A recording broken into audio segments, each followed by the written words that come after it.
वचनों को साक्षात्कार करके बोला है। एक होता है किताबी ज्ञान पढ़ लिख के बोलना, एक होता है जो पढ़ा उसी को जीवन में अनुभव किया। ये अनुभव किया हुआ ज्ञान। ये जो लोग प्रश्न करते हैं कि मैं अपने परिवार का पोषण करता हूं, धन कमाता हूं, बेटी बेटा पढ़ाता लिखाता हूं, इनके ब्याह करता हूं, भजन नहीं करता हूं तो कोई पाप भी नहीं करता तो मुझे नरक क्यों मिलेगा? ध्यान से सुनिए। कह रहे हैं या एषाम पुरुषम साक्षादात्म प्रभमीश्वरम ना भजन्त्य भजानन्ति स्थानात् भ्रष्टा पतन्त्यधः। चाहे वो 4 वर्णों में किसी वर्ण वाला हो, 4 आश्रमों में किसी आश्रम वाला हो, वर्ण और आश्रम में रहने वाले हर व्यक्ति का कर्तव्य है भजन करना। भेजे ही गए हो भजन करने के लिए। ये मानव देह भोगों के लिए नहीं, यथावत धर्म पूर्वक भोग को भोगते हुए भजन करते हुए भगवत प्राप्ति करने के लिए। इस तन का एक ही फल है भजन। नर्तन कर फल विषय न भाई, भजी राम सब काम बिहाई। जो मनुष्य मानव देह प्राप्त करके भजन नहीं करता उसको इस बात का दंड मिलता है। वो अपने वर्ण आश्रम से भ्रष्ट होकर नीच योनियों में जाता है और बहुत कष्ट पाता है। क्यों? क्योंकि एक ही ये योनि है जिससे हम निकल पाएंगे 84 लाख योनियों में। भगवान ने कृपा करके दिया है। पेकवान पशुवत मनुष्य जीवन व्यतीत करने वाले तो बहुत हैं विश्व में, जिनको कोई भगवान से मतलब नहीं। थोड़ा कुछ धार्मिक हुए तो नर्क स्वर्ग तक की बात है। जीवन मुक्ति या भगवत साक्षात्कार ये तो बातें ही नहीं मिलेंगी। अगर कहीं मिलेंगी तो किसी भारत के ब्रह्म ऋषि का बीज बोया हुआ है तभी मिलेंगी, ये अन्यत्र नहीं है। जीवन मुक्त होना, तत्वबोध और भगवत प्रेम, भगवत साक्षात्कार ये केवल भारत की भूमि के ब्रह्म ऋषियों ने अनुभव किया। अन्यत्र तो बस स्वर्ग और नर्क इन्हीं की चर्चा मिलेगी। अगर कहीं है तो किसी भारत के ब्रह्म ऋषि का बीज बोया हुआ है, वहां अन्यथा नहीं है। बड़े भाग्य है कि इस पावन भूमि में जन्म लेकर हम भजन करके भगवत प्राप्ति करते हैं। लोगों की मान्यता है हमारी कामना भगवान तो पूर्ण नहीं करते। कहां भगवान, कैसा भगवान, कौन भगवान? बाप को बाप नहीं मानोगे तो बाप को कुछ बिगड़ जाएगा क्या? सब मम प्री सब मम उपजाए। कैसे लोग अज्ञान में भटक रहे।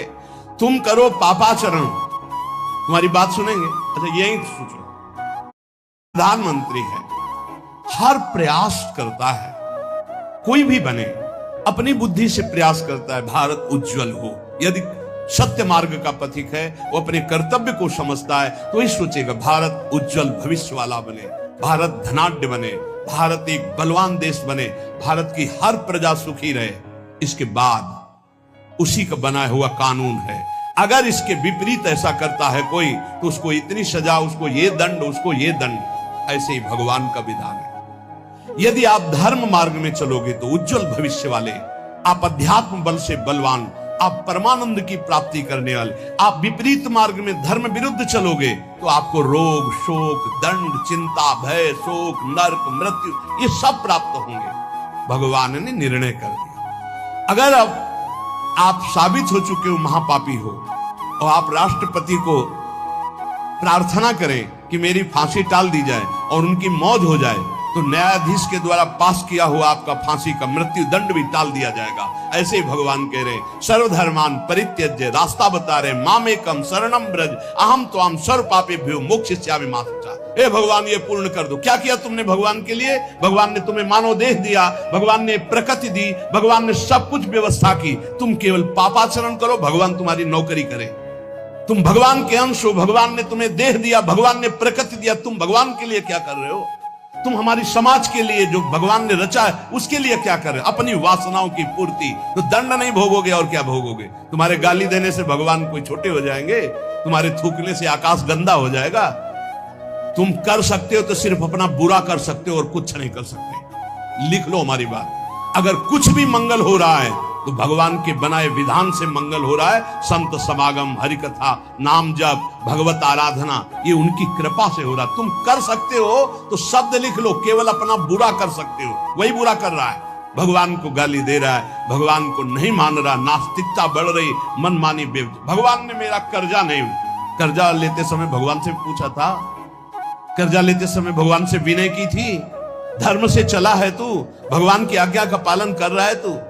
अरे भगवान तो सबके पिता हैं, परम उदार हैं, गाली देने वाले को भी प्रकृति से नहीं रोकते, इसको श्वास मत लेने देना, ये मुझे गाली देता है। नहीं, अच्छी ऑक्सीजन देते हैं, पानी देते हैं, भोजन देते हैं, उसके लिए पृथ्वी फट नहीं जाती है, उसको भी पृथ्वी अपनी गोद में रखती है, जो भगवान को गाली दे। कैसे नीच बुद्धि वाले अपना काम बनाने के लिए आए हो और अपना काम बिगाड़ रहे हो। जिनसे काम बनना है उन्हीं में नास्तिकता कर रहे हो। कौन है आधार यहां इस जगत का? वही सर्वाधार परमात्मा। तुम अंधे हो, दिखाई नहीं दे रहा? ये सूर्य किसके बल से तेजवान है? ये वायु किसके बल से चलती है? किसके बल से पृथ्वी? आप देखो किसके आदेश से हो रहा है। एक जरा सा झटका आता है, प्रांत का प्रांत चकनाचूर हो जाते हैं। वो सामर्थ्यशाली भगवान है। तुम्हारे कुछ कहने से होगा? चींटी की तरह पिस जाओगे। उसकी शक्तियां अनंत हैं। होश में अगर जीवन को मंगलमय सार्थक बनाना है तो एकमात्र भगवान की शरण है। और अगर कुछ भी और करोगे तो अपने को बर्बाद करोगे, सिर्फ बर्बाद करोगे, सिर्फ विनाश करोगे अपना, और कुछ मंगल नहीं कर सकते। भगवान का आश्रय ले लो, वो बहुत करुणामय है। ये जो पुरुष चारों वर्ण या चारों आश्रम में है, यदि भजन नहीं करते तो इस बात का दंड मिलेगा कि मानव देह तुम्हें मिला है भगवत प्राप्ति के लिए। देखो, बोले भला पिता अपना बालक का अहित चाहता है? हाँ, चाहता है। एक पिता के पुत्र ने किसी नाबालिग का बलात्कार करके उसको मार डाला। उससे वो समाचार वाला पूछता है कि आप अपने ऐसे पुत्र के लिए क्या बोलेंगे? तो बोले यही बोलूंगा कि जल्दी से गिरफ्तार किया जाए और उसको फांसी की सजा दी जाए। मेरे बालक ने ऐसा अपवित्र कार्य किया, मैं कभी देखना नहीं चाहूंगा कि वो मेरे सामने आवे, उसको जल्दी से जल्दी पकड़ा जाए। ये जब एक साधारण पिता ऐसा बोल सकता है तो असाधारण पिता जो धर्म के विरुद्ध चलेगा, तिनकर काल रूप में भ्राता, वो भगवान साक्षात धर्म स्वरूप है। कोई धर्मात्मा पिता नहीं चाहेगा कि उसका पिता अपवित्र कार्य करे और उसे गले से लगाए।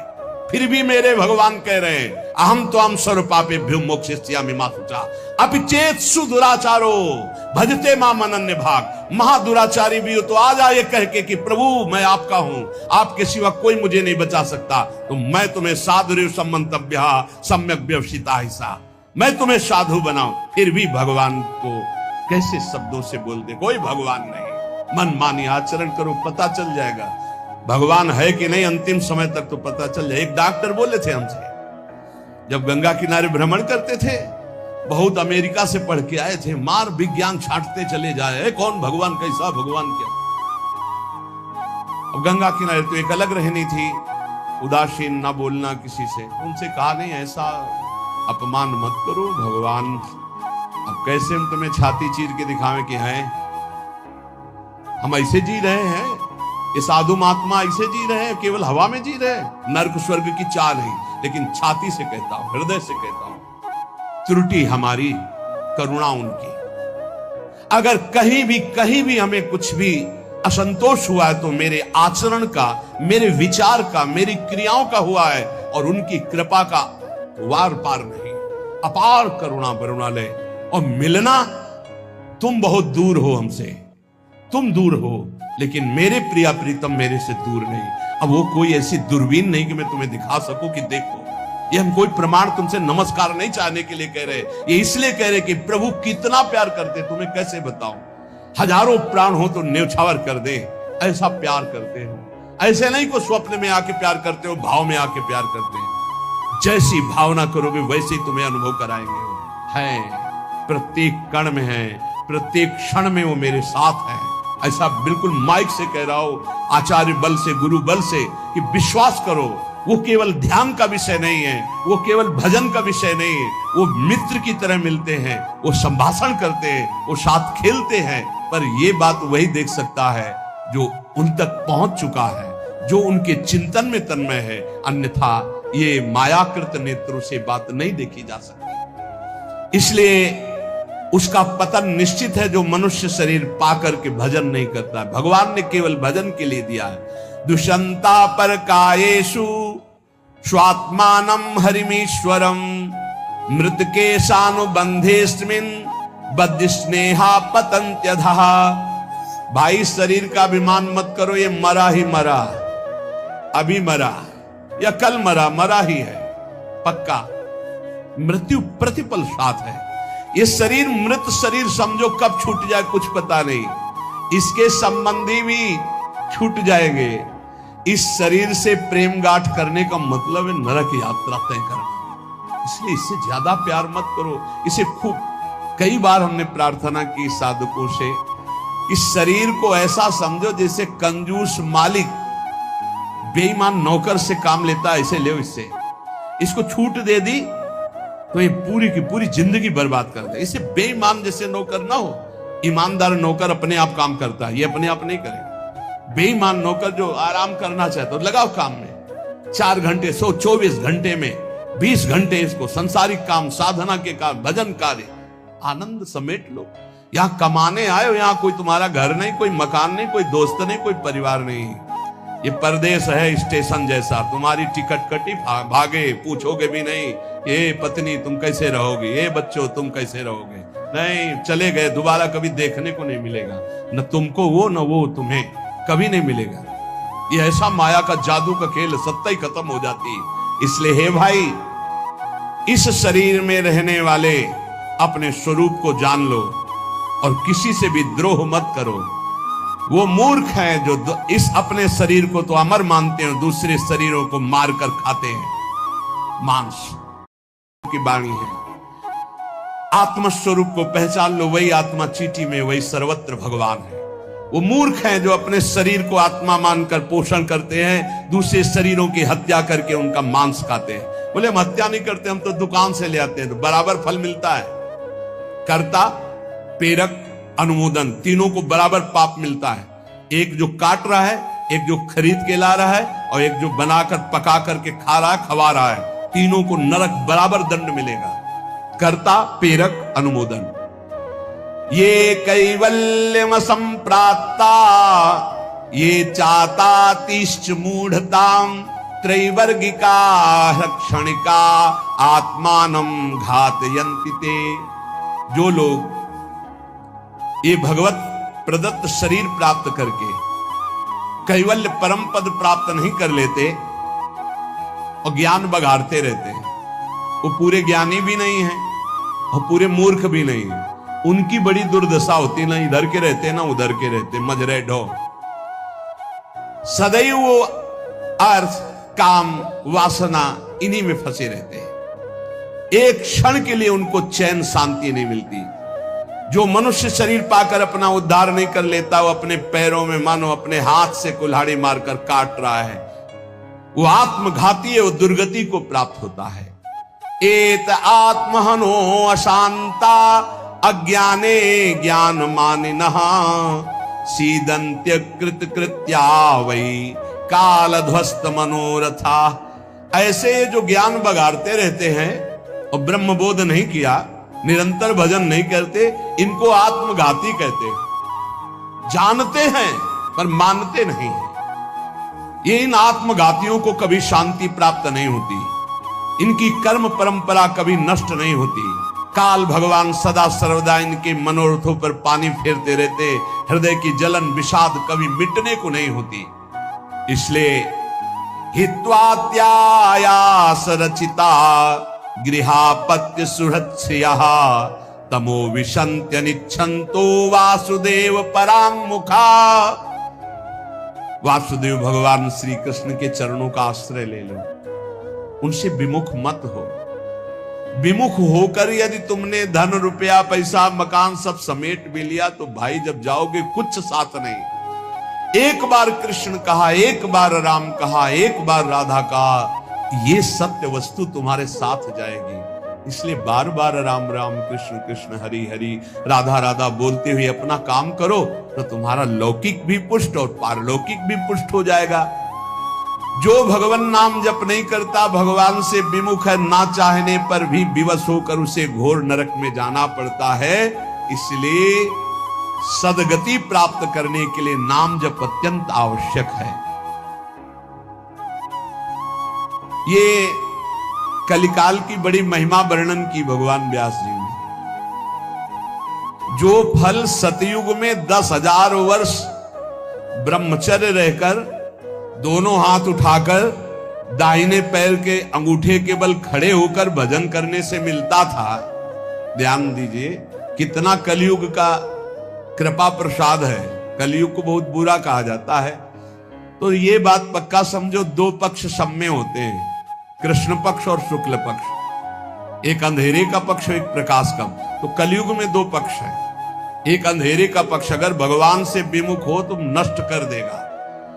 यहां कह रहे हैं भगवान महर्षि वेद व्यास देव जी, यत् कृते दशभिर्वर्षै त्रेतायाम हायनेन तत् द्वापरे तश्च मासेन होरात्रेण तत्कलौ तपसौ ब्रह्मचर्यस्य जपादेश्च फलम द्विजा प्राप्नोति पुरुषस्तेन कलिसाध्यति भासितम।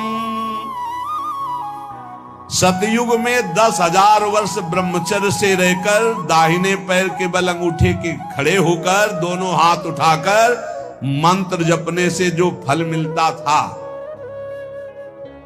वह त्रेता में 1 वर्ष ऐसी साधना, द्वापर में 1 मास 1 महीने, और कलयुग में 24 घंटे नाम कीर्तन करने से वो फल प्राप्त हो जाता है।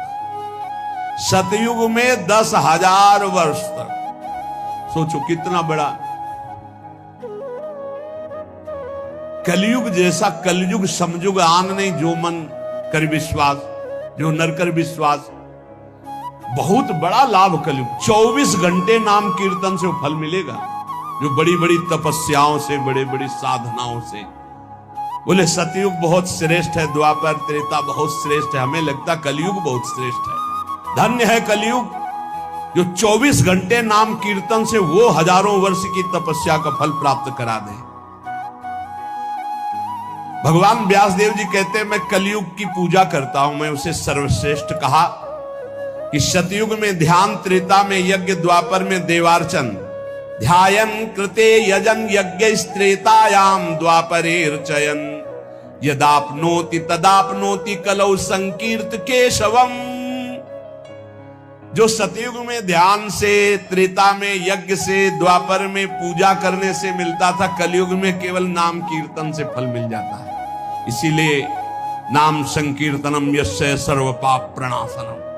कलयुग में सबसे बड़ी साधना नाम जप करो, नाम कीर्तन करो, लीला चरित्र गाओ, लीला चरित्र सुनो। जो इस कलयुग में अपना कल्याण नहीं कर पाया तो फिर और युग में कल्याण करना बड़ा कठिन। अंगूठे के बल खड़े होके देखो, कई मिनट खड़े रहोगे। ऐसे उपमन्यु आज बड़े बड़े महात्माओं के चरित्र आते हैं, 1000 वर्ष, 10,000 वर्ष ऐसे। अरे यही सौभरी ऋषि यमुना में डुबकी लगा के भजन करके देखो, कई मिनट करोगे। जल को स्तंभित कर दिया, समाधिस्थ। ऐसे ऐसे महात्मा, अपने लोग महात्मा कहते हैं अपने को।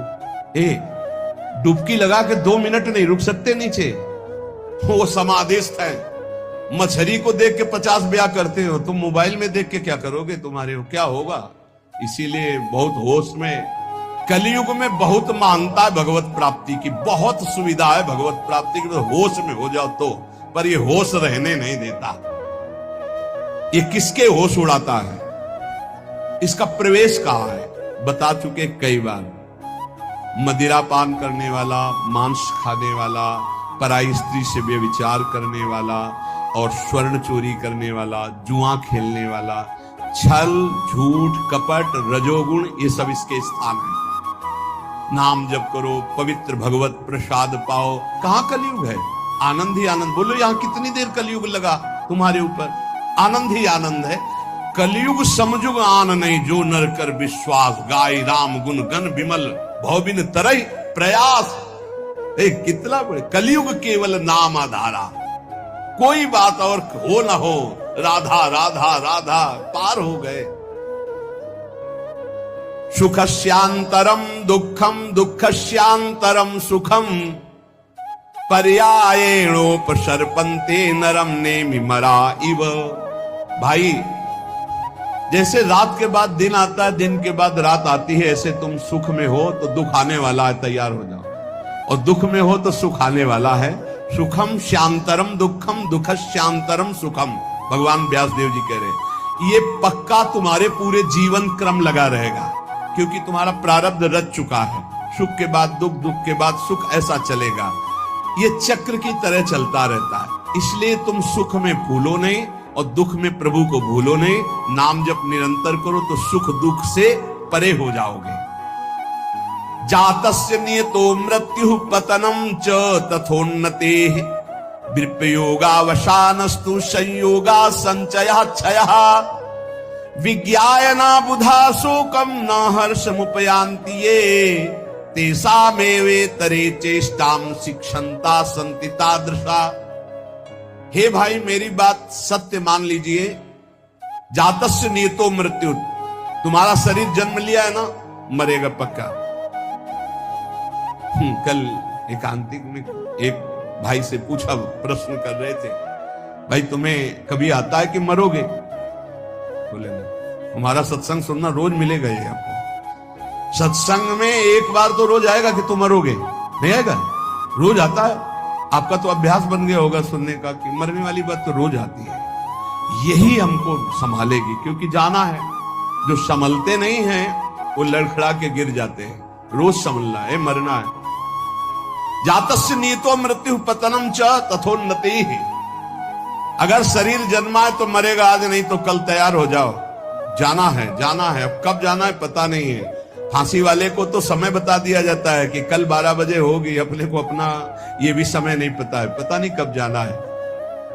उसे पता हो जाए तो अच्छा रहता है। सब डर जाते कि इतना रह गए। बर्थडे कोई तो मनाता नहीं, शोक डे जरूर मनाता, लेकिन अब पता नहीं इसलिए बर्थडे मना रहे हैं। वैसे तो नहीं मनाना है, नहीं मनाना है। मनाना है गुरु प्रदत्त जन्मदिन। जिस दिन से दीक्षा हुई वही दिन हमारा सार्थक है। और यदि मनाना है तो नाम कीर्तन करके मनाना है। बर्थडे कैसे मनाया जाता है जानते हो?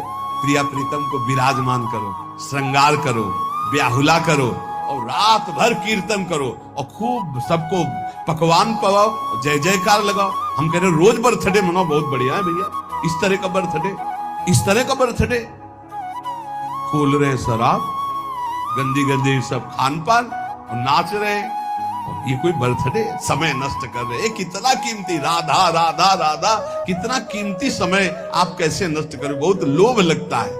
इतना कीमती एक श्वास खरीद नहीं सकते 50 वर्ष की कमाई में। 50 वर्ष की कमाई की जो श्वासें तुमने व्यर्थ की, सब श्वासों के द्वारा जो आपने धन एकत्रित किया, एक श्वास नहीं खरीद सकते। ऐसा कीमती श्वास राधा राधा। कह रहे नित्य ये ध्यान रखो कि शरीर जन्मा है तो मरेगा। कुछ अच्छा नहीं लगेगा ये बात ध्यान रखने का, नहीं लगता अच्छा, कुछ अच्छा नहीं लगता। बस यही लगता है कि एकांत हो जाए, कितना भजन कर ले, बस यही सार्थक है। जीवन की सार्थकता नाम जप कर लो। मरना है यार, कोई साथ नहीं जाने यार। और आपको अनुभव की बात बता रहे, सब अपने लिए तुमसे प्यार करते, तुम्हारे लिए कोई प्यार नहीं करते। किसी ने हमसे कहा कि आपको तो बहुत लोग प्यार करते हैं। हम कहा आपकी नजर में, हमारी नजर में नहीं। उनका क्यों, आपको ऐसा क्यों नहीं लगता? हम कहा हमें इसलिए नहीं लगता कि सब अपने लिए हमें प्यार करते हैं। हमारे लिए तो प्रिया जो प्यार करती है, सिर्फ प्रिया जो, वो हमारे लिए प्यार करते हैं। सब अपने लिए, हमारे लिए नहीं। हमारे लिए तो प्यार करते तो पहले भी प्यार होता ना, नहीं हुआ। हमारे लिए तो प्रिया जो पहले भी प्यार करती थी, अब भी प्यार करती है और वो करती ही रहेंगी, क्योंकि उनका स्वभाव है ऐसा। संसार का प्यार भगवत समर्पण करने के लिए हमें मिल रहा है। आपका प्यार लिया प्रियाजू के चरणों में समर्पित, हमारे लिए नहीं, हमारी प्रियाजू के लिए।